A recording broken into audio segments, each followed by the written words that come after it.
Muy buenas noches, jovencitos. Estamos aquí con tu Kimi Profe Yares para el solucionario del examen de admisión UNI 2022. Solucionario del examen de admisión UNI 2022-1 con nuestro curso de química con tu Kimi Profe Yares. Muy buenas noches y bienvenidos a todos.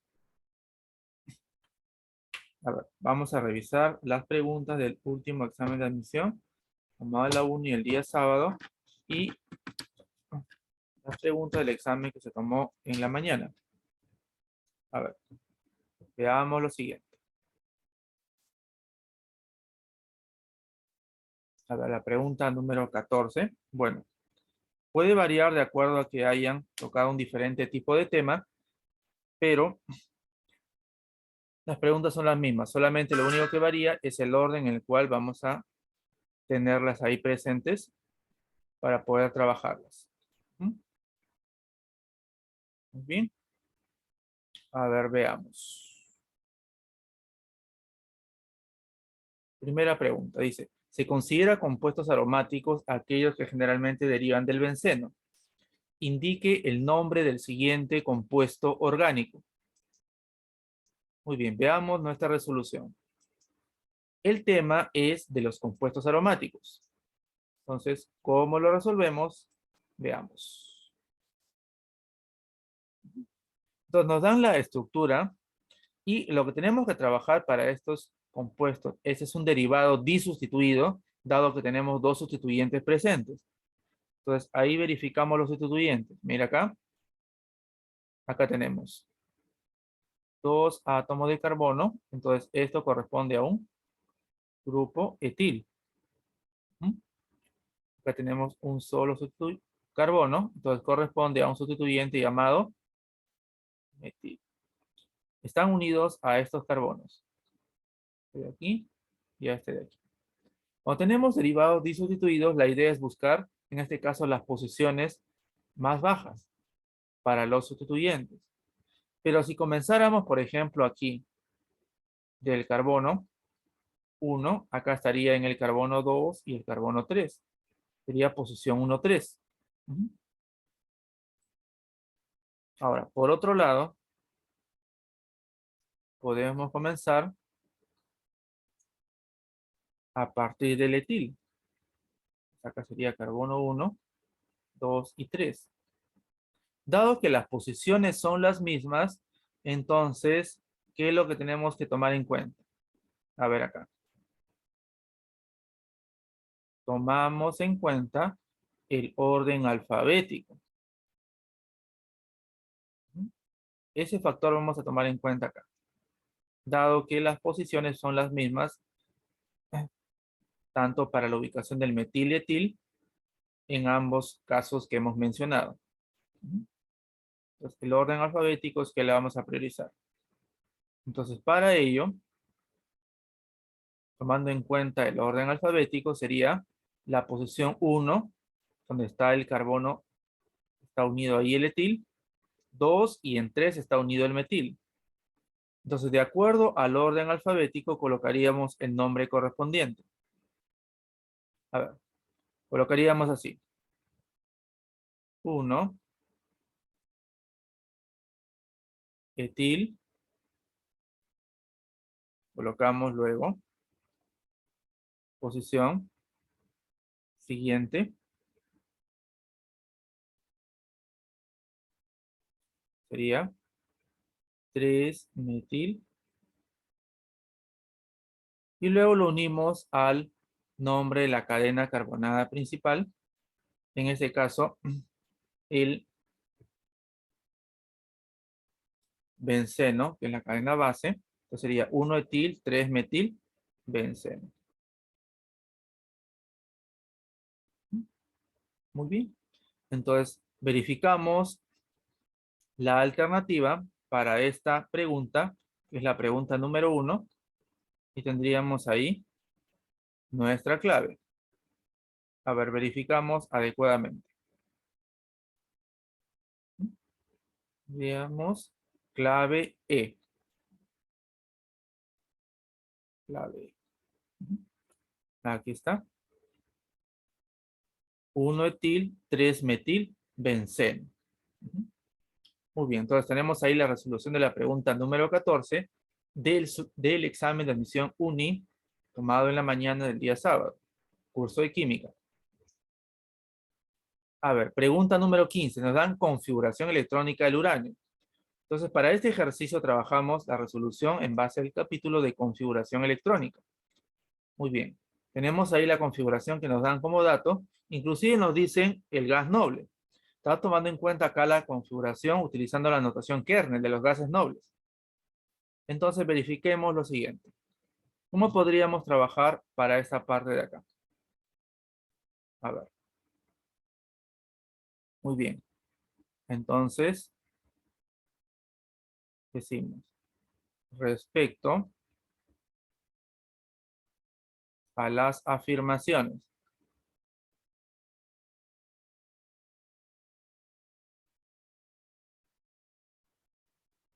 A ver. Dice la 1, en el nivel 5 tenemos 4 electrones con número cuántico L igual a 3. A ver, nosotros hablamos de L igual a 3. Esto se refiere a que es su nivel. Esto se refiere al su nivel F, ¿cierto? Y además nos dice el nivel 5. El nivel 5, en este caso, se refiere al quinto nivel. Entonces, nos está diciendo que ubiquemos la cantidad de electrones que están presentes en el 5F. Y en 5F, efectivamente, tenemos 4 electrones. Por lo cual, la alternativa 1 sería correcta.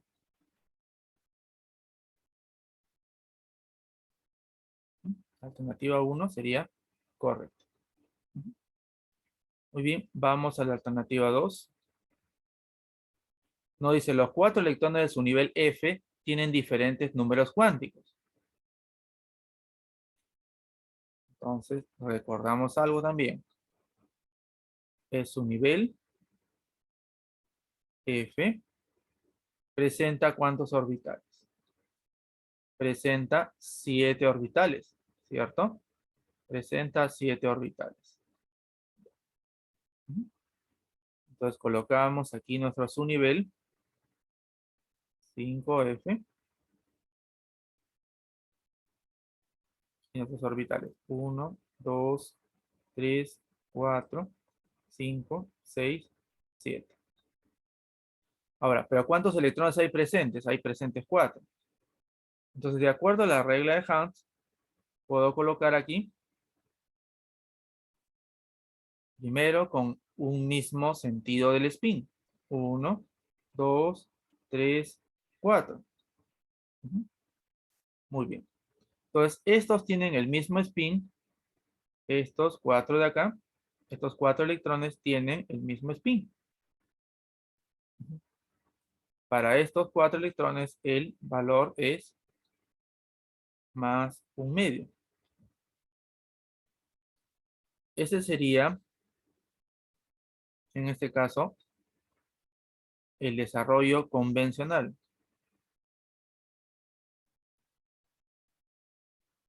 Es decir, con spin antihorario. Pero puede ser que también pudiéramos desarrollarlo en el sentido no convencional. Entonces, encontraríamos esos mismos 4 electrones, pero con el spin opuesto. Entonces, en este caso, el spin sería menos un medio para los 4. Aquí estaríamos tocando el no convencional. Muy bien. Entonces, como los 4 electrones tienen el mismo número cuántico m sub s, entonces puedo decir que la segunda afirmación es incorrecta. Dice, tienen diferentes números cuánticos. Se das cuenta que los 4 electrones tienen el mismo valor del número cuántico m sub s. Luego,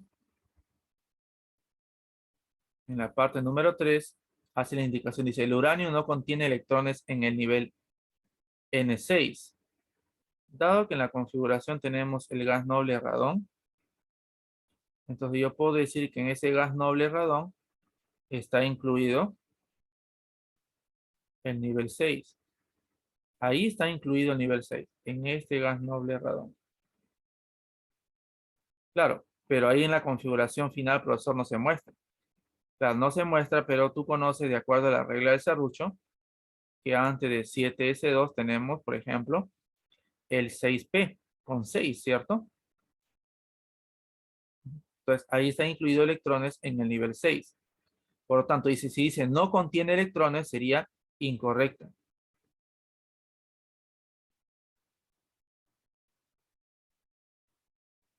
Entonces, para la pregunta número 15, marcaríamos la clave. Nos dice, indique las afirmaciones correctas. Sería solamente 1.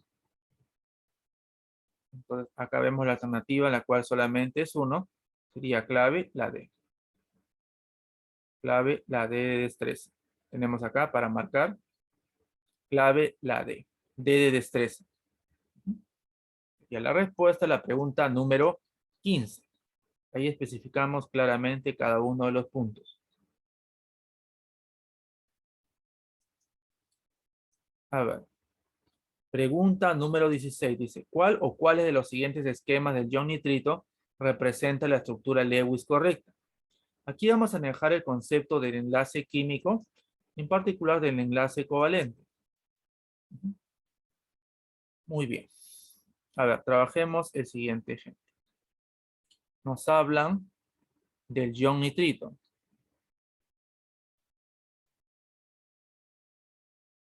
Este ion nitrito es el NO2 menos 1. Ahora, ¿este ion nitrito de dónde proviene? Este ion nitrito proviene del HNO2, que es el ácido nitroso.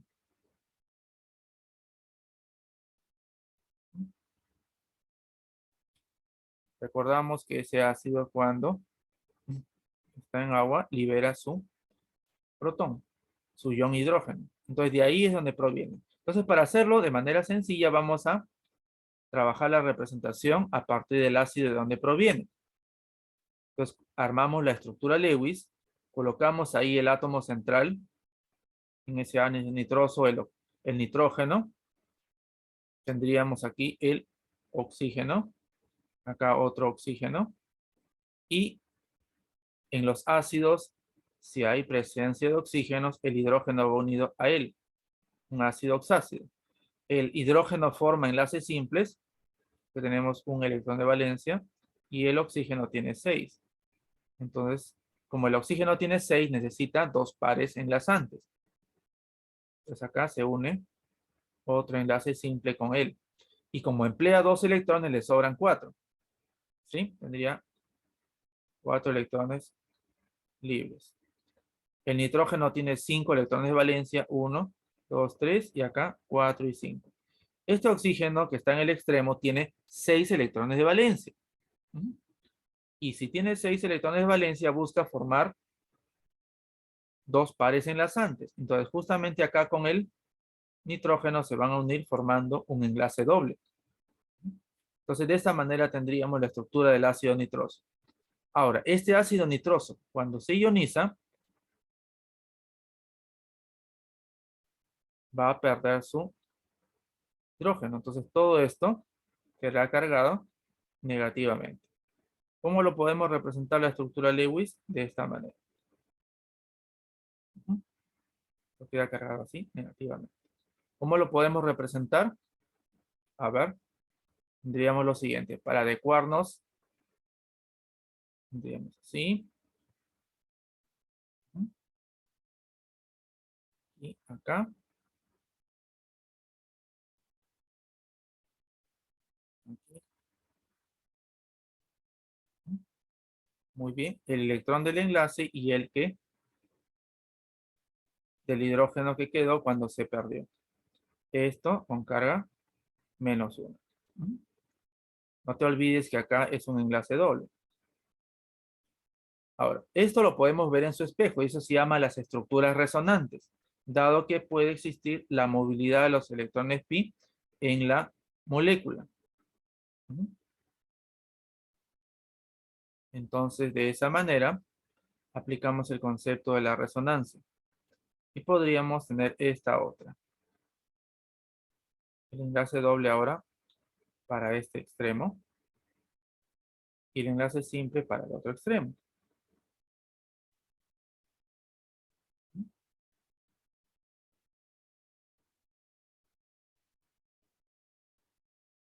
Entonces, estas de acá serán las estructuras resonantes.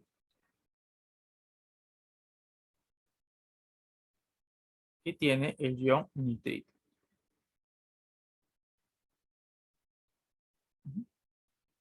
Debido a la movilidad de los electrones pi. De la movilidad de los electrones pi. Como que acá, este baja para formar el enlace doble y el otro se reacomoda también. Entonces, siendo esas dos posibles formas estructurales, observamos ahí, de acuerdo a lo que tenemos, y resultaría la alternativa 2 y la alternativa 4. Eso marcaríamos la clave E. 2 y 4 serían las estructuras que corresponden con el ejemplo que hemos realizado acá, con el ejercicio realizado.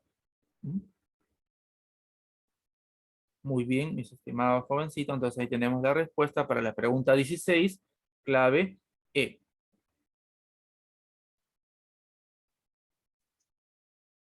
No te olvides, clave ella. A ver, verificamos el punto siguiente entonces, la pregunta número 17. Dice reacciones químicas. Ok. Dice, representa los cambios químicos que sufren las diferentes sustancias a partir de la siguiente reacción. Escoja el enunciado correcto. Muy bien. Entonces, ¿qué es lo que tenemos que hacer en la parte de acá? Hacer el análisis de las sustancias que se están trabajando para el problema. A ver, coloquemos acá. Nos dan AgNO3 acuoso. Profesor, ¿esto a qué corresponde? Muy bien. Esto corresponde a llamarlo nitrato de plata. Ese es el nitrato de plata en una solución acuosa. Luego se hace reaccionar con ese HCl acuoso. Recordar que el HCl se forma a partir del hidrógeno y el cloro y en fase gaseosa toma el nombre de cloruro de hidrógeno. Cuando este HCl se hace pasar por una corriente de agua, entonces adquiere el carácter acuoso y pasa a denominarse ácido clorhídrico.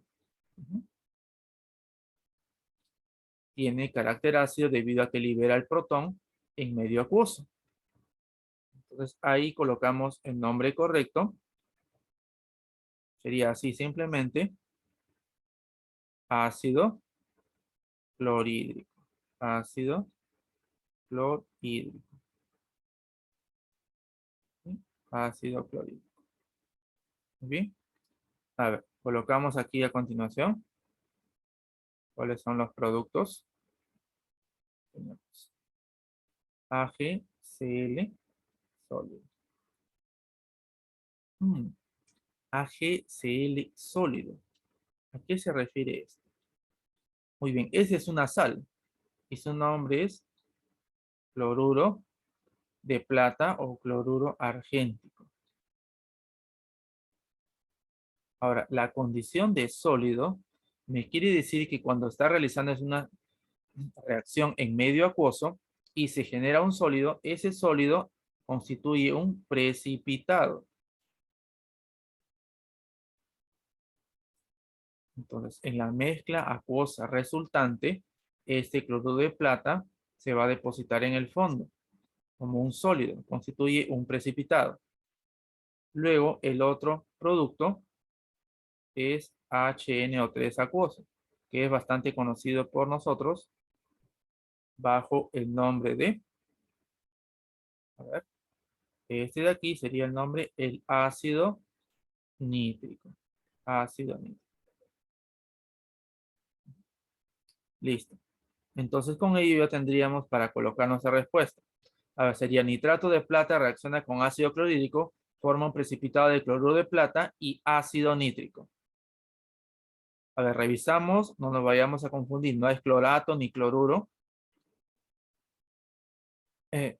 ni ácido nitroso, es cloruro de plata con ácido nítrico. Entonces ahí sería la clave C. Acá está.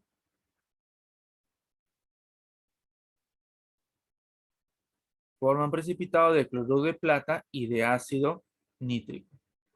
Clave C, chicos, para la pregunta número 17 que tenemos acá.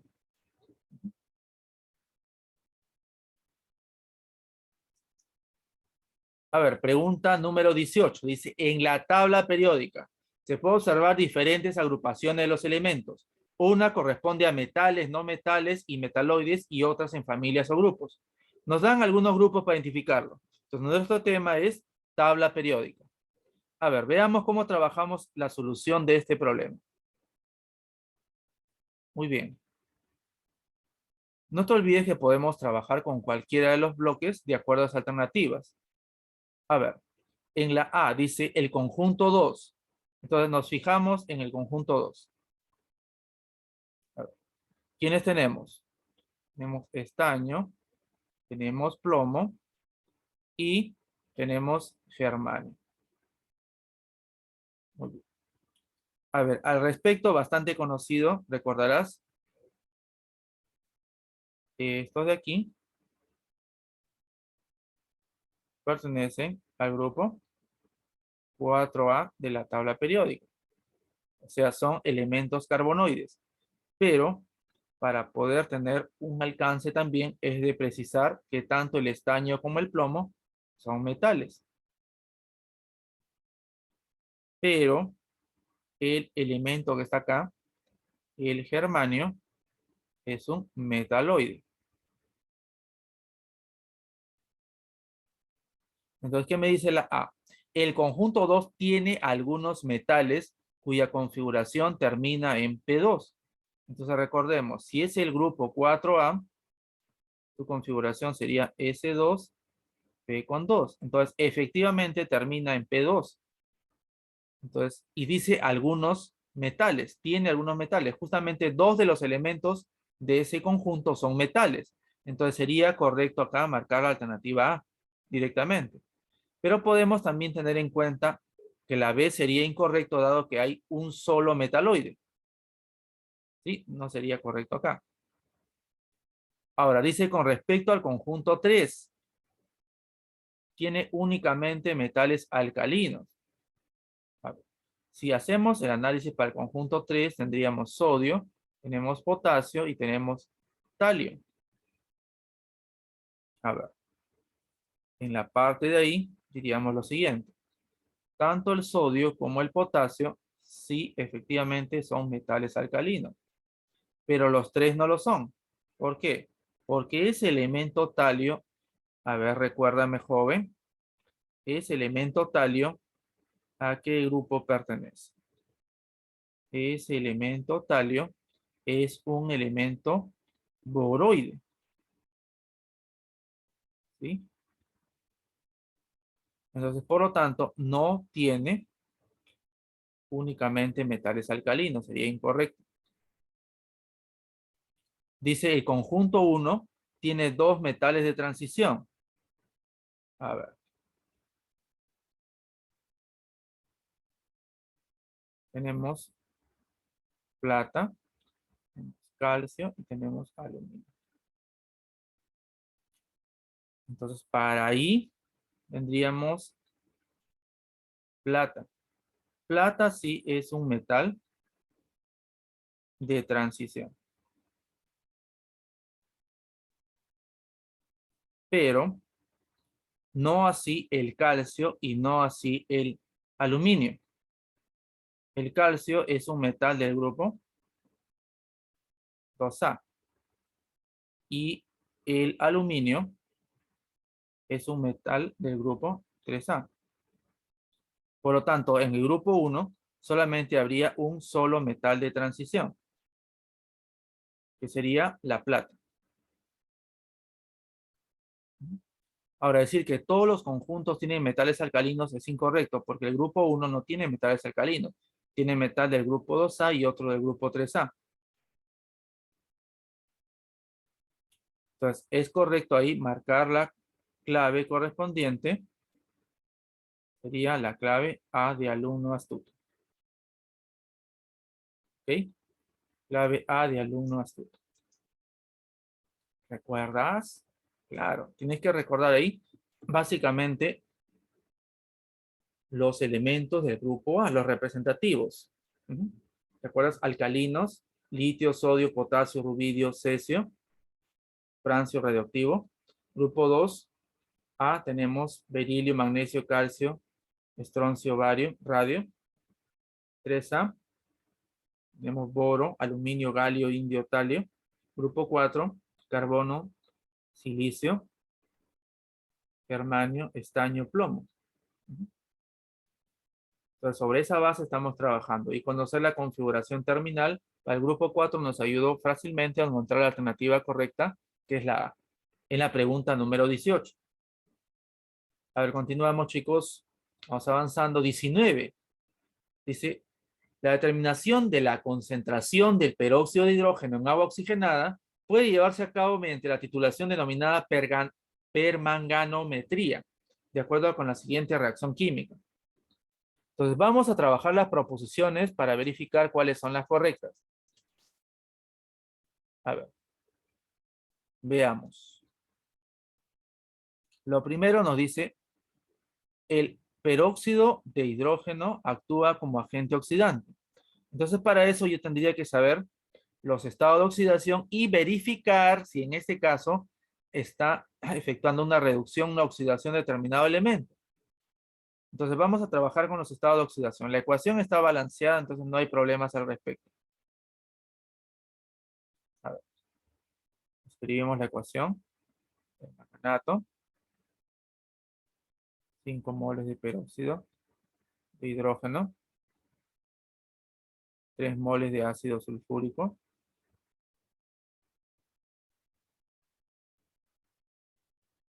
2 moles de sulfato de manganeso, 5 moles de oxígeno, 8 moles de agua y 1 mol de sulfato de potasio. Está sobreentendido que cuando no hay coeficientes, ahora, verificamos el estado de oxidación, por ejemplo, de los más, entre comillas, difíciles. El manganeso acá actúa con +7 en el permanganato. En el peróxido de hidrógeno, el oxígeno actúa con -1. Acá en el sulfato de manganeso, actúa con 2. Acá en el oxígeno libre con 0.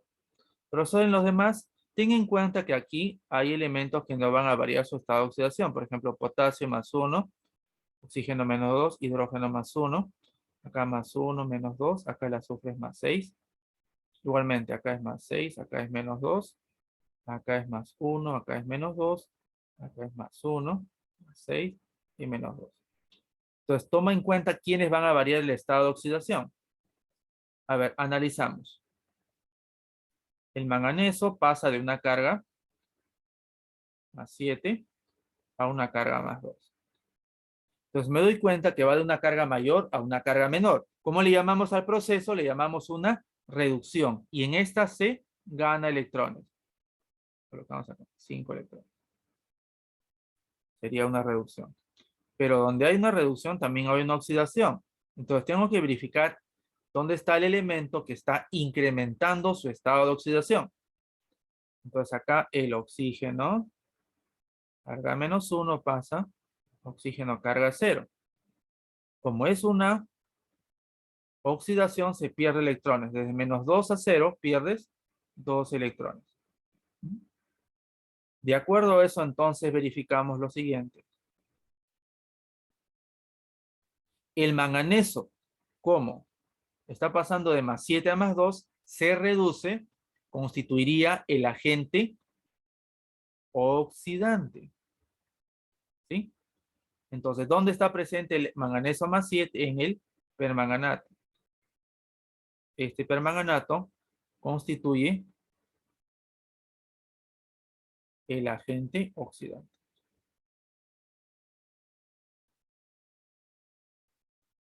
Y donde está presente el oxígeno con carga de -1, que está oxidándose, sería el peróxido de hidrógeno, que constituye el agente reductor.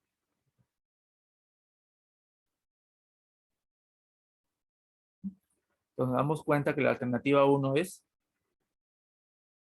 incorrecta. Ahora vamos por la parte siguiente. Parte 2.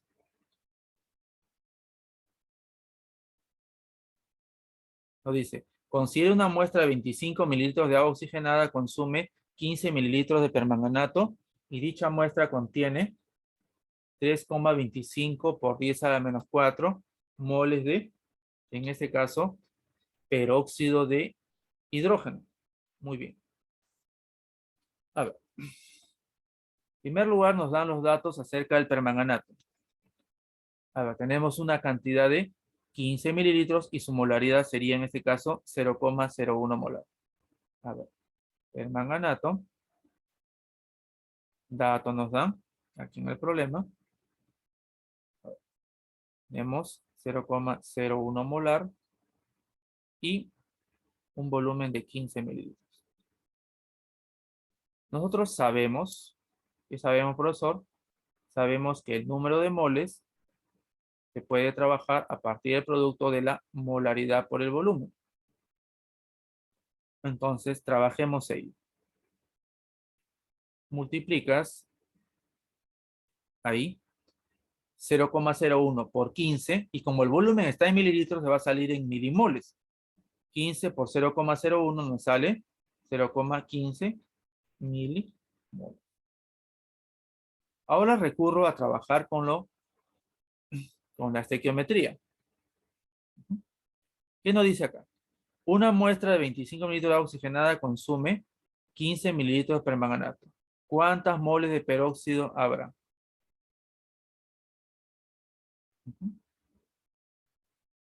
A ver, veamos. Trabajamos y decimos lo siguiente. 2 moles de permanganato de acuerdo a la ecuación balanceada. ¿Cuántas moles requiere de peróxido? Requiere 5 moles de peróxido de hidrógeno. Ahora, de permanganato nosotros tenemos 0,15 moles, ¿cierto? 0,15 mol de permanganato. Entonces, si yo tengo 0,15 moles de permanganato, ¿cuánto sería la cantidad que voy a obtener en moles de peróxido de hidrógeno? Multiplico en aspa. 0,15. A ver.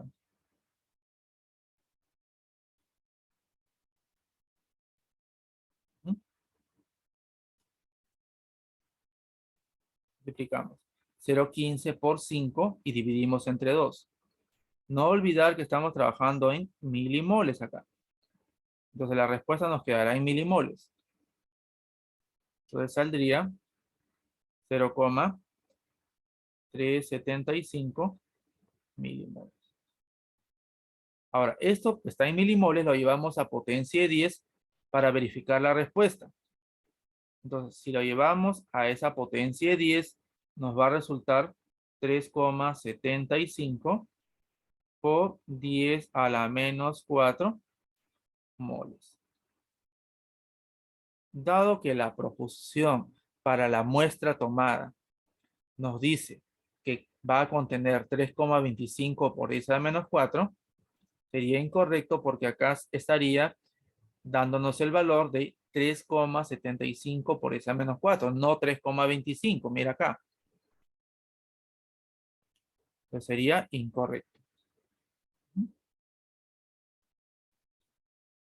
Ahora lo último dice, dentro del material necesario para realizar esta operación se requiere una bureta. Claro, entonces es necesario para la titulación. Utilizando permanganato requerimos un matraz y una bureta para poder realizar la titulación de manera adecuada, como mostramos aquí en la figura.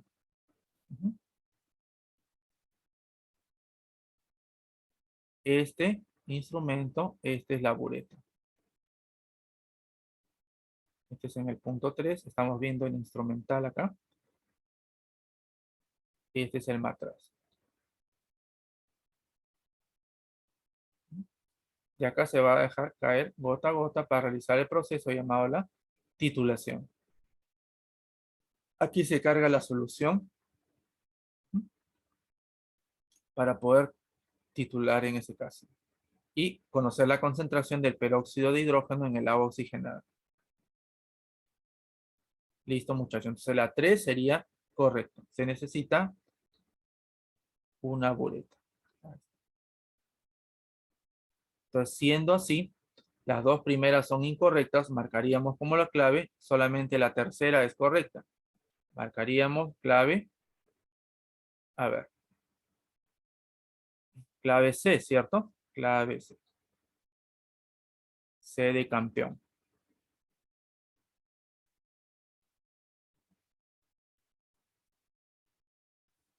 Muy bien, mis estimados, tenemos acá entonces la alternativa para la pregunta número 19.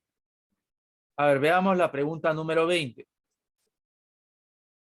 Dice, un laboratorio de la UNI se aisló y purificó una sustancia gaseosa. Dice, mediante el experimento, se encuentra que 70 gramos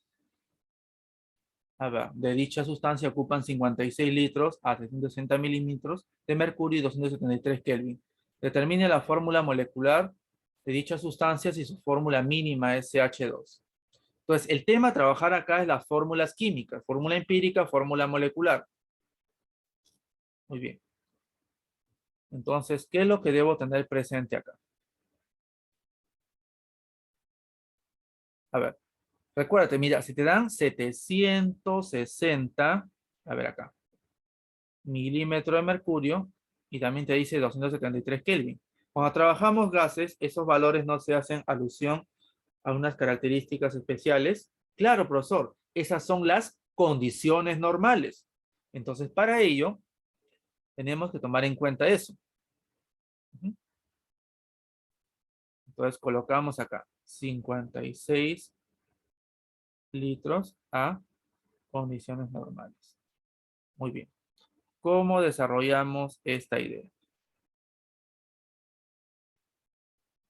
A ver, muchachos. De las condiciones normales, sabemos lo siguiente. Una mol de cualquier gas ocupa un volumen de 22,4 litros. Pero nosotros tenemos 56 litros. Entonces lo que vamos a hacer nosotros es determinar mediante un cálculo la cantidad del número de moles presentes. Y ahí dividimos 56 entre 22,4 y nos va a salir 2,5 moles. 2,5 moles. Ahora, recordamos que el número de moles es igual a la masa sobre la masa molar. Entonces, como el número de moles es 2,5, tenemos aquí una masa de 70 gramos. Entonces, vamos a determinar el valor de la masa molar. Despejamos de aquí y obtenemos el valor de la masa molar del compuesto, es decir, de la fórmula real o molecular. A ver, si dividimos acá 70 entre 2,5 nos va a salir 28 gramos por mol. Pero, por otro lado, tenemos un dato importante en la parte final del texto, que nos dice acá, su fórmula mínima es SH2. Cuando hacen alusión a la fórmula mínima, nos están hablando nosotros de la fórmula empírica. Fórmula empírica. Entonces, si la fórmula empírica es CH2, a partir de acá yo puedo obtener su masa molar de dicha fórmula. Y esa masa molar nos sale 14 gramos por mol. Luego, recordarás cómo podíamos relacionar nosotros la masa molar de la fórmula empírica con la masa molar de la fórmula molecular. Entonces, había un factor entero de correlación, que en este caso es 2. Dividías la masa molar de la fórmula molecular entre la masa molar de la fórmula empírica. Y consecuentemente, como el factor es 2, eso te permite hallar la fórmula molecular. Se multiplica la fórmula empírica por 2 y la fórmula molecular o la fórmula real resultaría carbono 2, hidrógeno 4. Muy bien, buscamos ahí y la alternativa nos dice que la clave es B. La clave sería B de bueno. Vamos acá, clave B de bueno. Ahí está. No te olvides cómo hemos trabajado el proceso, el procedimiento de la fórmula química. Deducimos que trabajas a condiciones normales, de ahí aplicamos la relación de una mol, ocupa 22,4 litros, obtenemos las moles y a partir de ahí la masa molar de la fórmula real.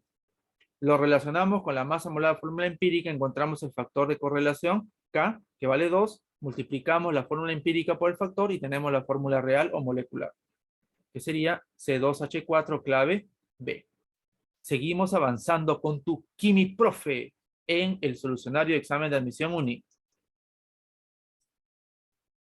A ver, pregunta de 21. Dice, sistema dispersos. Se pueden clasificar de acuerdo con el tamaño de partícula de su fase dispersa en suspensión. Coloide y solución. Dice, respecto a los sistemas dispersos, señale la secuencia correcta, luego determinar si es verdadero o falso.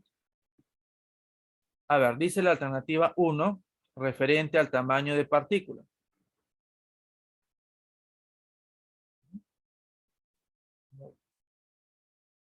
Entonces, ¿cómo manejamos nosotros el tamaño de las partículas para los sistemas dispersos? Recordemos que el sistema en el cual se encuentran las partículas dispersas a nivel atómico o molecular son las soluciones. Entonces, el tamaño es muy pequeño. No se pueden distinguir a simple vista ni a microscopio los componentes. Luego tenemos los coloides que tienen un tamaño intermedio y por último de mayor tamaño son las suspensiones que pueden distinguirse a simple vista o con microscopio. Entonces, de acuerdo a eso, el tamaño de partículas será así. Que la solución es menor que el coloide y esta a su vez menor que la suspensión. ¿Ok? Menor que el de una suspensión. Entonces, la alternativa 1, ¿qué me dice ahí? El tamaño de la partícula en un coloide es mayor. En un coloide es mayor que la de una suspensión. El tamaño de la partícula dispersa. No, falso. Ahora, 2. Dice, la fase dispersa en una suspensión se puede separar por filtración. A ver, ¿qué es lo que ocurre en la fase dispersa cuando estamos trabajando en una suspensión? En una suspensión, recuérdate que el tamaño de la fase dispersa es mucho mayor que el de las soluciones. Entonces, por eso, esta fase dispersa sedimenta.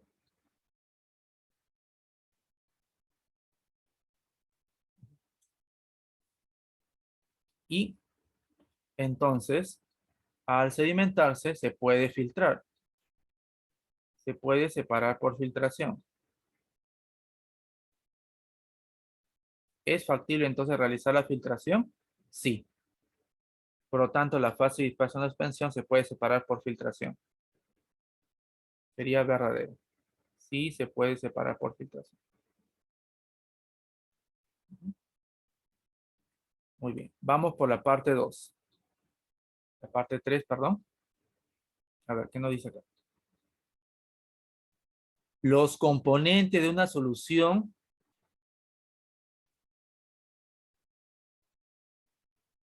pueden sedimentar por acción de la gravedad.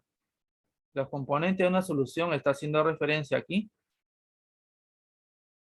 al soluto y al solvente. Muy bien. Soluto y solvente. Pero recordar que se encuentra a nivel atómico o molecular.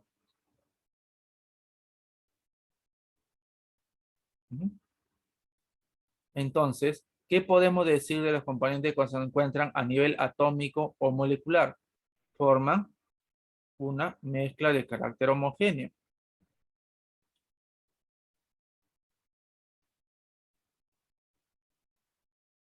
Entonces, en una mezcla de carácter homogéneo, los componentes no sedimentan.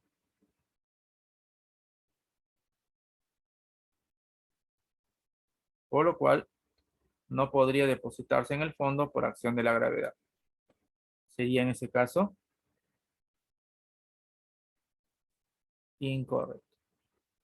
Dice, los componentes de una solución pueden sedimentar por acción, en este caso, de la gravedad. Sería falso. Entonces marcamos la alternativa correcta. A ver, falso, verdadero, falso sería clave. A de alumno astuto. Clave A de alumno astuto. Bien. 21. Problema referido a lo que es sistemas dispersos. Entonces, hemos hecho una síntesis, explicado claramente en detalle el punto 1, el punto 2 y el punto 3. Aquí seguimos con tu Kimi Profe en el solucionario del examen de admisión único el día sábado, tomado en la mañana. A ver, problema 22, teoría. Eutroficación, profesor. Esto corresponde a un caso de contaminación de agua. Una de las causas dice que afecta a la vida acuática. Indique la secuencia correcta. A ver, recordamos la teoría. Proceso de eutroficación. Dice, crecimiento desmesurado de plantas, claro, por exceso de nutrientes.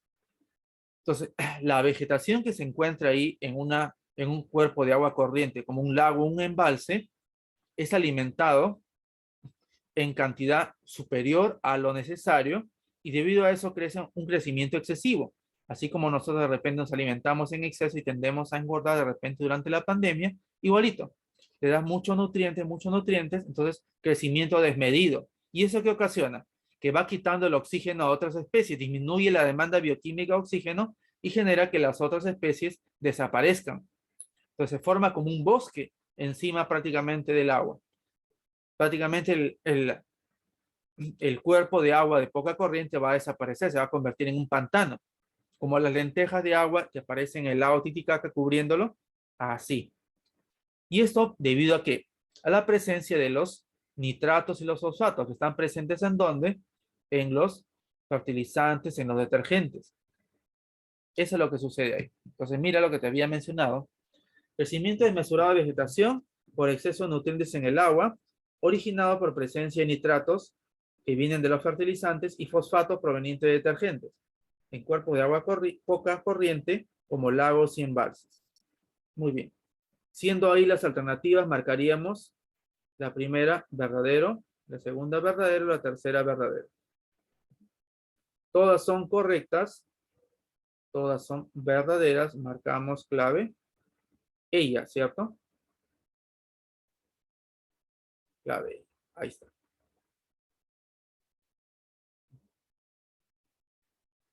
Los nitratos y los fosfatos son causantes de ese proceso de deterioro llamado eutroficación. Muy bien. A ver, continuamos entonces con el desarrollo del solucionario de examen de admisión UNI, curso de química. 23. Óigame, recuerde, caballero, las propiedades de la materia. A ver, yo sé que no te has olvidado. Propiedades son las cualidades que permiten a un cuerpo material identificarlo y poder distinguirlo, en este caso respectivamente. A ver, pueden ser físicas o químicas. Inclusive nos dan una pista. Mira, dicen las primeras, no es necesario alterar la composición de la muestra para ser observadas.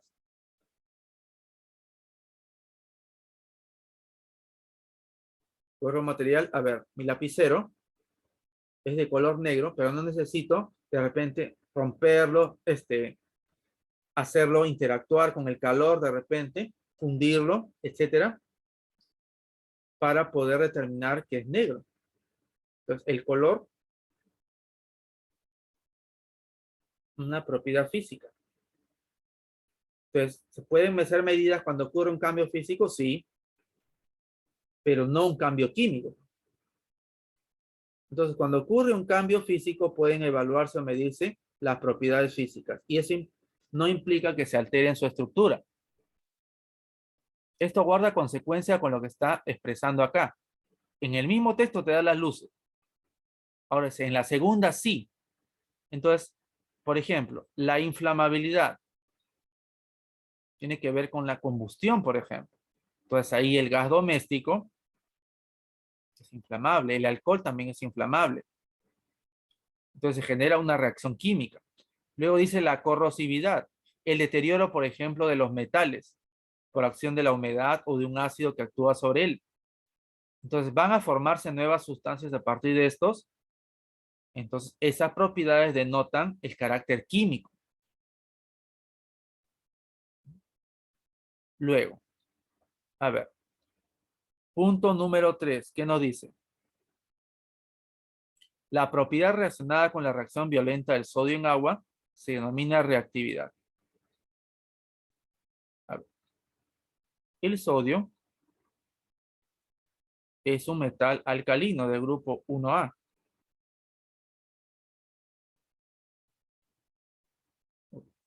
Cuando el sodio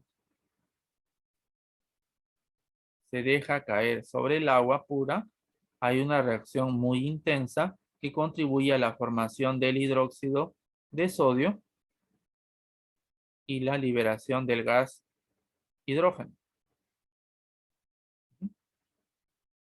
Muy bien. Esta reacción es bastante violenta y es porque los metales del grupo 1A son los más reactivos de la tabla. Es uno de ellos el sodio, por lo cual es muy reactivo. Entonces, este carácter de reactivo es porque genera reacciones violentas con desprendimiento energético. Esa propiedad es denominada reactividad. Entonces, es correcto lo que estamos mencionando. Entonces, siendo así la alternativa, acá marcaríamos la clave E, dado que todas son verdaderas. Clave E ahí. Las propiedades físicas dice pueden ser medidas cuando ocurre un cambio físico. Ok, claro. Un cambio físico implica un fenómeno físico, propiedad física. Ejemplo, la volatilidad del alcohol. Si se pone a calentar a una cierta temperatura, se evapora con facilidad. Esa es una propiedad física, la evaporación. Y el cambio físico que está ocurriendo es un cambio de estado. Muy bien, ahí te doy el ejemplo entonces de luces para recordar ahí el punto 1. A ver, veamos la siguiente pregunta. Vamos por la pregunta número 24 con tu Kimi Profi. Pregunta 24 dice, el mol es la unidad de magnitud, cantidad de sustancia del sistema internacional. Es una medida de la cantidad de átomos, moléculas o iones de una sustancia. Nos dan el contexto. Entonces, ahí tenemos que trabajar con los cálculos químicos y la interpretación de una fórmula. Dice, en relación con 1640 gramos de acetato de sodio, indique la proposición correcta. A ver, ¿qué es lo que nosotros manejamos en estos problemas de interpretación de fórmula? En estos problemas de interpretación de fórmula, lo que tenemos que hacer nosotros es tomar una base de cálculo.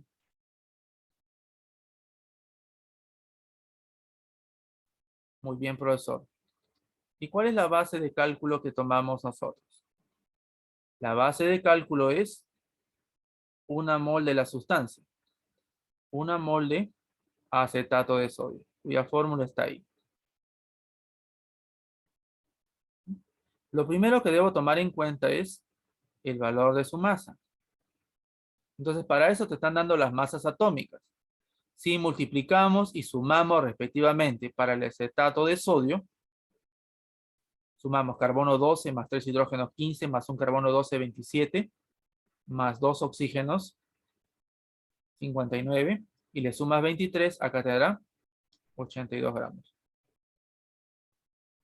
Muy bien. Vamos sacando información al respecto.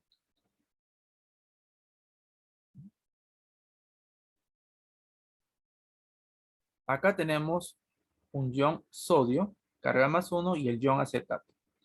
Entonces podría decirte de acá, hay la presencia de una mol de iones sodio.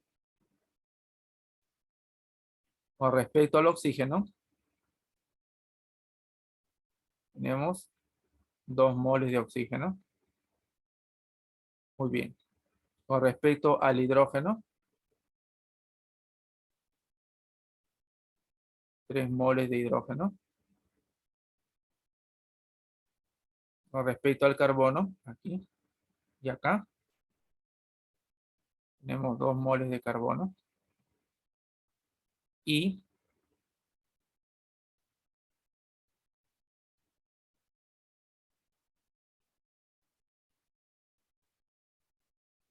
con respecto al ion acetato, tenemos nosotros una mol.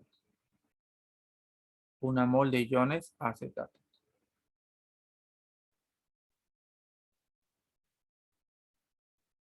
Una mol de iones acetato. Pero en estos problemas se relaciona con una cantidad que te dan como dato. Entonces, ¿cuál es la cantidad que tenemos como dato nosotros? A ver. Te dan como dato 1640 gramos. Entonces, acá encontramos la relación para 1640 gramos. Entonces, ¿en qué relación están? Están en la relación, si multiplicas acá, de 1 a 20. Entonces, todo multiplicamos por 20. Si tenemos una mol de sodio, acá tendremos en 1640, 20 moles de sodio más 1. A ver, si tenemos 2 moles de oxígeno, tendremos 40 moles de oxígeno. Tendremos acá 60 moles de hidrógeno. Tenemos 40 moles de carbono. Y por último tendríamos,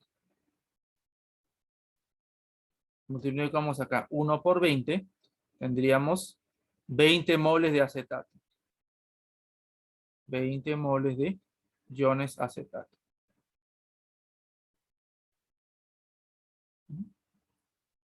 Muy bien.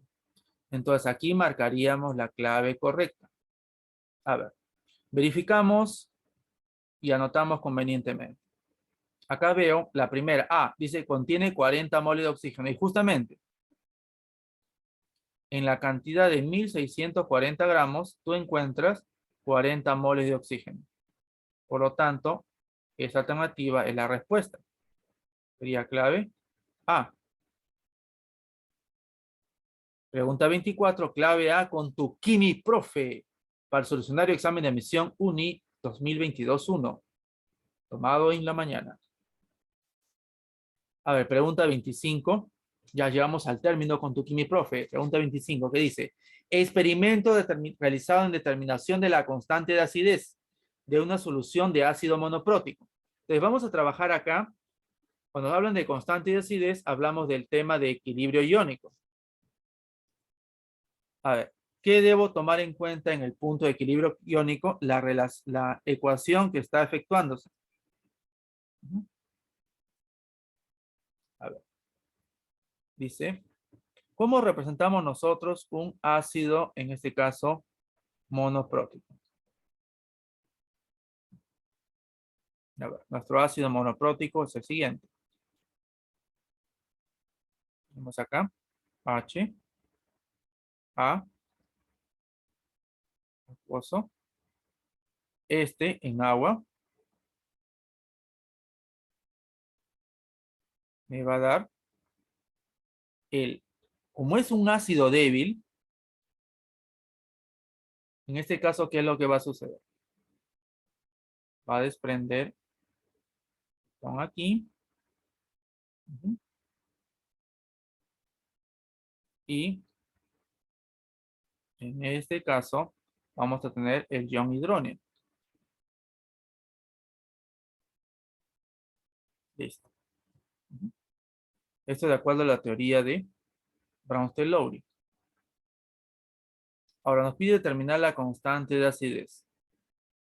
Entonces, la pauta que tenemos que marcar aquí es lo siguiente. ¿Cómo es las concentraciones iniciales? Hay un inicio, hay un cambio en las concentraciones y finalmente tenemos el equilibrio. A ver, anotamos los datos. Para el ácido, su concentración es 3 por 10 a la menos 2 molar.